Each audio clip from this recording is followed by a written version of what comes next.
Saying goes, but here we are, and the agreement text has been gavelled through, and we move on. And let me give a big shout out to Precious Matsoso in the front row.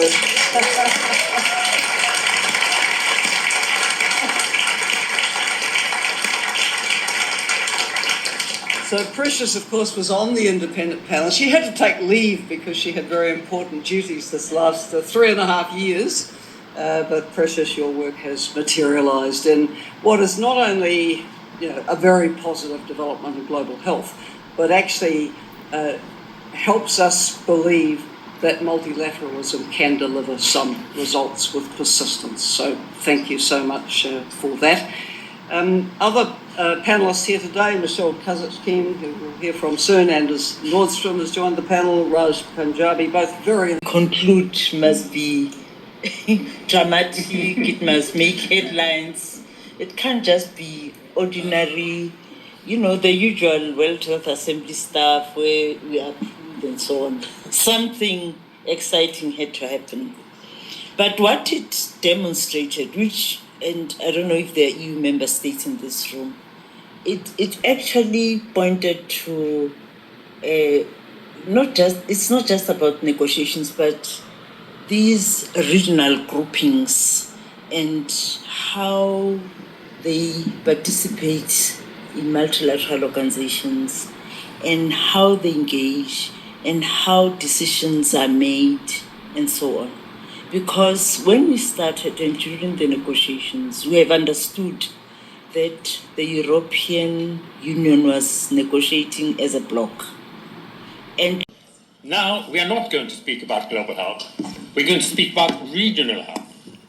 And I'm going to have basically just one question to my colleagues at the panel here. But we have been speaking about the importance and need to regionalize, to support and to work with regional structures. That was one of the recommendations in the initial panel report. What we've seen happening is as well, of course, in Europe, we have the EU. We do not always agree, unfortunately, which is an issue. The African Union is really much stronger now, if we look back 10 years, very much stronger.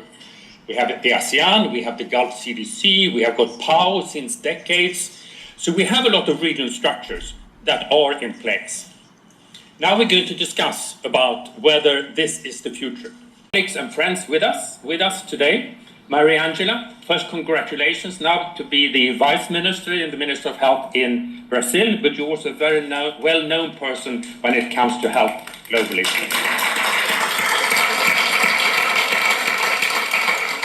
Michelle, one of the members of the panel and also associated here with the Graduate Institute, but also the former head of the Global Fund, etc. Very much welcome, Michelle, as well.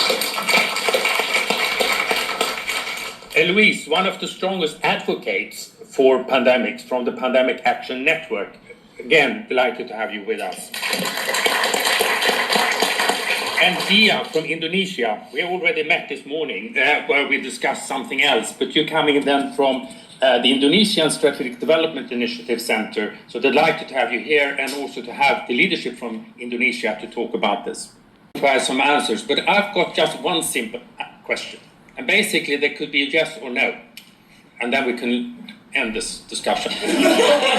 So my question is then, people at the global level, global actors, are they prepared to let go? You understand what that means? To let go. To let go to regional actors instead. Are we prepared to give up powers, financial resources, to let go to regional structures instead? And the next question, and then it's a yes or no from you. The second question is about, are countries then ready to take what I call le baton, to pick up now the opportunity, which is really there in terms of the political platform at the regional level? Are countries now, government prepared now to continue to engage in that political process, but also to put the financial resources behind that? Critical elements here. Because why do we have the global structures today? That's because of the flow of money. Do we have the opportunities now, and do you believe that we can actually change this from global help to regional help? Mariangela, please.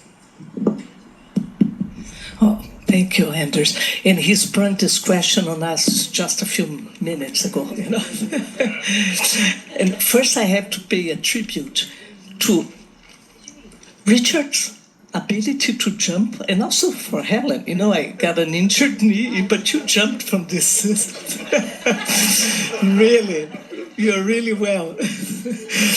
But anyway, I think this is a key question, especially, it's not a yes or no, you know. No, it's not a yes or no, you know, because we just, I'm speaking on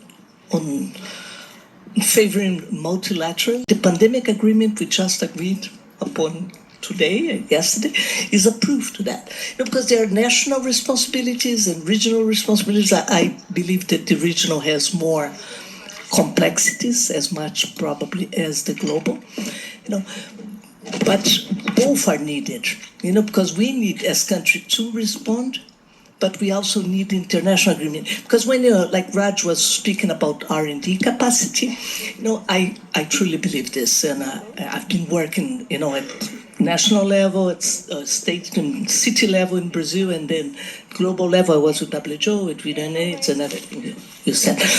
And now I'm back with the government again. You know, I never thought I would be a .gov again, but I am. Yeah. Well, we do what we have to do, right? No, but you know, pandemic, alongside many of my colleagues, some of whom are in the room today. But like many other health workers, many of us are young, and we do not hold the power when it comes to pandemic and other global health-related policies and decisions. Yet health workforce issues are as urgent now more than ever, exacerbated by the COVID-19 pandemic. We face global health shortages. We have health workers around the world who are striking.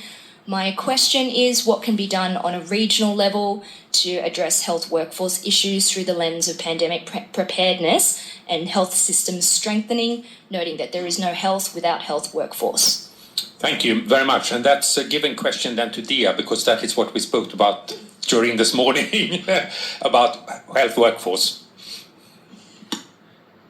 I thought I could answer question number 2. No, okay, you've got number 3. Yeah, okay. Structures. There's something called global public investment, but we need to protect that public investment and understand where it's going to come from. So let's not irresponsibly slash ODA budgets, but let's instead think about the national level articulation of something like global public investment, so that countries have ownership, they have self-reliance, but they are also a bit able to tap funds, including precious grant funding that is still needed. So I think we have 3 yes now. This is a bit different. Dia. I think whenever people's lives are in jeopardy, we should not mention it as an opportunity. I think even one life is too precious to see as an opportunity. But with the current landscape, there is no other way. I think one of the key takeaway for me is that dialogue, discussion, listening to each other, that's how we can make progress. And at least I appreciate a lot of this. So big thank you to all of you, the panel.